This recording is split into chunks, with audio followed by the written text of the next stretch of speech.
75வது குடியரசு தின வணக்கமும் நல்வாழ்த்துக்களும்.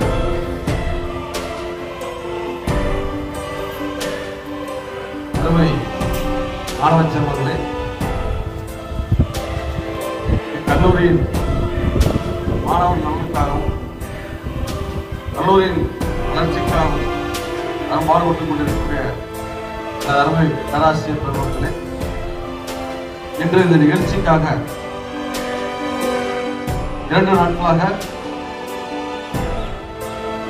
பெரும் பங்கெடுத்துக் கொண்டு இந்த வளாகத்திலே அனைவரும் பாராட்டும்படி சிறப்பாக செய்து கொண்டிருக்கக்கூடிய மாணவ செல்வங்கள், அதற்கு ஒத்துழைத்த ஆசிரியர்கள் அனைவருக்கும் முதற்கனுடைய பாராட்டுகளையும் நன்றிகளையும் தெரிவித்துக் கொண்டு இந்த குடியரசு தின விழா உரை என் வாழ்க்கையில் 61வது ஆண்டு காலம், 61 வயசாகிறது. இன்றுதான் இந்த குடியரசு தின விழாவில் கொடியேற்றுவதற்கும் ஒரு உரையாற்றுவதற்கும் ஒரு வாய்ப்பு கிடைத்துள்ளது. உண்மையிலே வெறும் மகிழ்ச்சி அடைகிறேன். அந்த வாய்ப்பு அனைவருக்கும் தெரியும். ஜனவரி 24ஆம் தேதி 1950 நமது நாடு குடியரசு நாடாக அறிவிக்கப்பட்டது. இந்த குடியரசு தின விழாவை பற்றி பேசும் பொழுது, இதை கொண்டாடும் பொழுது 3 விதமாக உருவாக்கி கொண்டு அந்த 3 விஷயங்களுக்கு 3 இந்திய மக்களின் பெருமைகளுக்கு நாம் நினைவு கூறும் தான் இந்த விழா. ஏனென்றால் காலம் கடந்து கொண்டு 75வது குடியரசு தின விழா கொண்டாடுகிறோம். இன்றைய சமுதாயம், இன்றைய மாணவர்கள் பேச்சு போட்டி அனைத்தும் பள்ளிகளிலும் கல்லூரிகளும் நடத்துவதற்கு காரணமே குடியரசு தின விழாவை, குடியரசு தினத்தை, குடியரசு என்றால் என்ன, இந்தியாவுடைய பாரம்பரியம் என்ன, இந்தியா எப்படி சுதந்திரம் பெற்றது என்பதெல்லாம் நாம் மீண்டும் நினைத்த மாணவ செல்வங்களுக்கு அதை உணர்த்தும் வகையில் தான் அந்த விழாவை நாம் நடத்துகின்றோம். என்னை பொறுத்தவரை இன்று நான் 3 விஷயங்களை பற்றி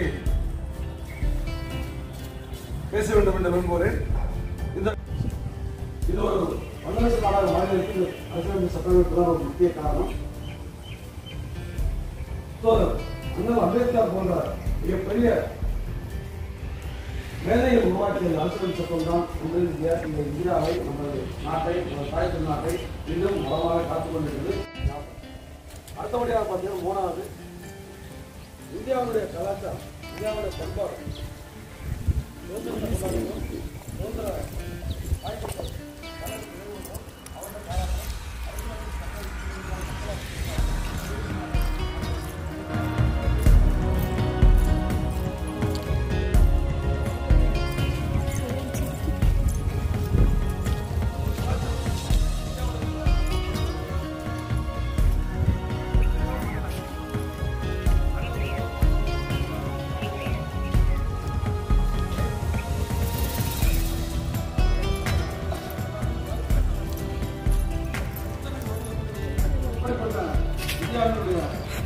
மக்கள் பின்பற்றுகின்ற கலாச்சாரம், பண்பாடு, பாரம்பரியத்தை நாம் காட்டுவது, அதற்கும் நாம் ஒரு நமது முனைவர் வே. ராமதாஸ் இளைஞர் துறை தலைவர் அவர்களை அன்புடன் அழைக்கிறேன்.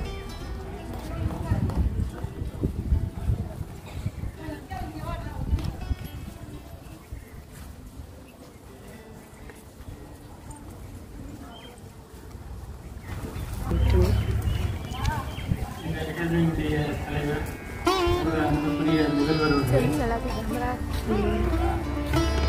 இந்த கல்லூரியினுடைய முன்னாள் ஆசிரியை பெருமக்களே, இந்த செல்வங்களுடைய மாணவ செல்வங்களுக்கு நன்றியை தெரிவித்துக் கொண்டு சிறிய உண்மையாக அயராது பாடுபடுங்கள். அது உங்களையும் இந்த நாட்டையும் நிச்சயம், நாட்டை மட்டுமல்ல உங்களையும் மேன்மையடைய செய்யும். அப்படிங்கிறதுல எந்தவித மாற்று கருத்தும் இல்லை. நிச்சயமாக மேன்மையை அடைய செய்யும் என்பது திண்ணம். அனைவருக்கும் எனது உளமார்ந்த குடியரசு தின நல்வாழ்த்துக்கள். வாழ்க தொண்டு. ஜெய்ஹிந்த். வாய்ப்புக்கு நன்றி. வணக்கம். இருக்கக்கூடிய கல்லூரியுடைய முதல்வர் முனைவர் பேராசிரியர் தாமோதரன் அவர்களே, பேராசிரியர் பெருமக்களே, மாணவ செல்வங்களே, ஒரு சிறப்புரை, குடியரசு தின சிறப்புரையை ஆற்றியிருக்கக்கூடிய பேராசிரியர் ராமதாஸ் அவர்களே, இந்த நிகழ்ச்சியை சிறப்பாக ஒருங்கிணைக்கக்கூடிய பேராசிரியர் நண்பர்களே, சிறப்பாக பங்கெடுத்திருக்கக்கூடிய மாணவ மாணவிகளே, 75வது குடியரசு தின வாழ்த்துக்களை தெரிவித்துக் கொள்கிறேன். மகிழ்ச்சி அடைகிறேன். ஒரு நீண்ட ஒரு சிறப்பான ஒரு குடியரசு தின விழா சிறப்புரையை நம்முடைய கல்லூரி முதல்வர்கள் ஆட்சியிருக்கிறார்கள்.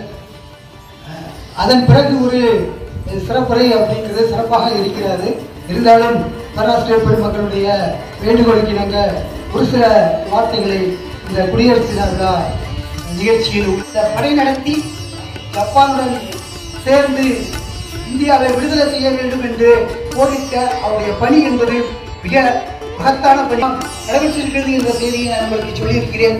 ஆனால் அதே நேரத்தில் நம்முடைய தேசத்தந்தை மகாத்மா காந்தி அகிம்சை வழியிலே மிக சிறப்பான ஒரு போராட்டத்தை நடத்தி நமக்கு சுதந்திரம் வாங்கி கொடுத்திருக்கிறார்.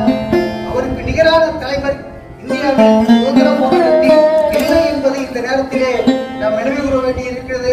ஏனால் இன்றைக்கு வரலாறுகள் திருத்தி எழுதப்படுவதற்கான வாய்ப்புகளும் வசதிகளையும் உருவாக்கி கொண்டிருக்கக்கூடிய இந்த நேரத்திலே நம்முடைய நாட்டினுடைய தேசத்தந்தை மகாத்மா காந்தியடிகள் தான் என்பதை நாம் உணர்ந்து முடிக்க வேண்டிய அவசியத்திலும் கட்டாயத்திலும் இருக்கிறோம் என்று நினைவு கூறி வாய்ப்பளித்தமைக்கு அனைவருக்கும் மீண்டும் நன்றிகளை விடைபெறுகிறேன். நன்றி, வணக்கம்.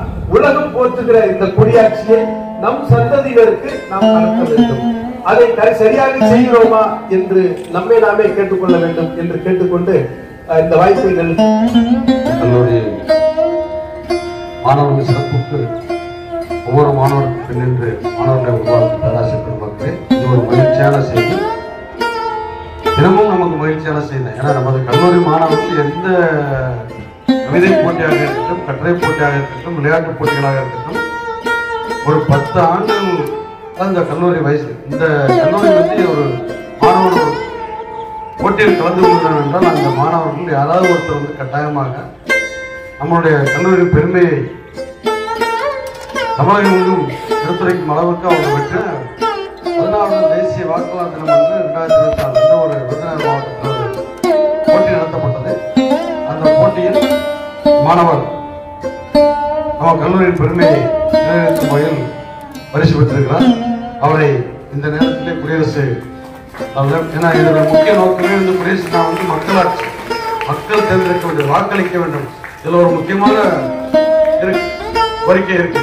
இந்த அரசியலமைப்பு சட்டத்தில் வந்து அனைவரும் வாக்களிக்க வேண்டும். வாக்களித்து நமக்கு யார் சரியான தலைவர் என்று தோன்றுவதோ அவர்களை தான் நம்ம வந்து இந்த பதவிக்கு கொண்டு வர வேண்டும். அவர்தான் நம்ம ஆள வேண்டும் என்ற கட்டாயம். அந்த மாதிரி ஒரு தேசிய வாக்காளர் தினம் முக்கியமாக எல்லாரும் ஓட்டு போனாங்கிற ஒரு விழிப்புணர்வை ஏற்படுத்தக்கூடிய ஒரு நிகழ்வு. அந்த நிகழ்வில் மாணவர் பரிசு பெற்றிருக்கிறார். அவருக்கு 2000 ரூபாய் பரிசு வழங்கியிருக்கிறார்கள். அவரை நம் அனைவரும் கரகோஷத்துடன் பாராட்டுவோம்.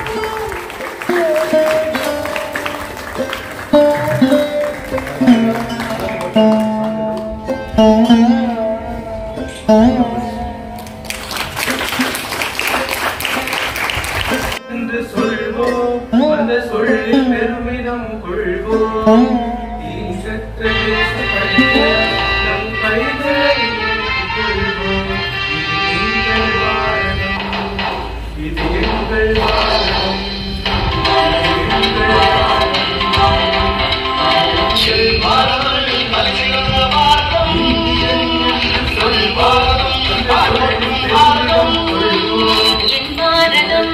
தலை சிறந்த பாரதம், நம் பாரதம், போற்றும் பாரதம்.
கலாச்சாரங்களை பின்பற்றணும் அப்படின்னு சொல்லி நமக்கு கொண்டு வந்ததான் இந்த புதியது. 1950ஆம் ஆண்டு ஜனவரி 26ஆம் தேதி நடைமுறைக்கு வந்தது. இது எப்ப செயல்படுத்தினாங்க சட்டமன்றத்திலும் நாடாளுமன்றத்திலும் எப்ப வந்து 1949ஆம் ஆண்டு நவம்பர் 26ஆம் தேதி கொண்டாங்க. அந்த நடைமுறை வந்ததுன்னா 1950 ஜனவரி 26. இதைத்தான் நம்ம வந்து குடியரசு கொண்டாடிருக்கோம். இந்த குடியரசு தினத்துல ஒரு சிறப்பு இருக்கு. என்ன சிறப்பு அப்படின்னா ஒவ்வொரு தனிமனித ஒழுக்கத்தையும் பறைசாற்றிருக்கோம். அதனாலதான் இன்னைக்கு நம்ம டெல்லியில ராஜ்பாத்தில் நடக்கப்பட்ட ஒரு தனிமனிதோட ஒழுக்கம் எப்படி இருக்கும், நம்ம நாட்டோட பெருமை எப்படி இருக்கு, இந்த நாட்டின் கலாச்சாரத்தை மற்ற நாடுகள் நோக்கிறது தான் இந்த குடியரசு தினத்தை வந்து கொண்டாடி இருக்கோம். இன்னைக்கு ஒரு சிறப்பு நாள் என்ன நாள் அப்படின்னு நம்ம ஒரு 4 குடியரசு 75 ஆண்டுகள் வருகிறது. அது மட்டும் இல்லாம இன்னைக்கு தான் ராஜபாட்டில் முதல் முறையாக ராணுவ பணிகள் சார்பாக பெண் பணியினர் ராஜபாட்டில் நடத்துவதற்கு இன்னைக்கு அனுமதிக்கப்பட்ட முதல் நாள் இந்த 75வது குடியரசு தினம் இன்றைக்கு தான். அப்பேற்பட்ட பெண்களுக்கு ஒரு முன்னுரிமை ஏற்று சொல்றது அப்படின்னு நாட்டோட வளர்ச்சி அடுத்த கட்டத்துக்கு எப்படி பேசிட்டு இருக்கு அப்படிங்கிறத மிக சிறப்பான பேசிட்டு இருக்கு. இந்த குடியரசு தினத்தை நம்ம சிறப்பாக கொண்டாடணும். அத்தனை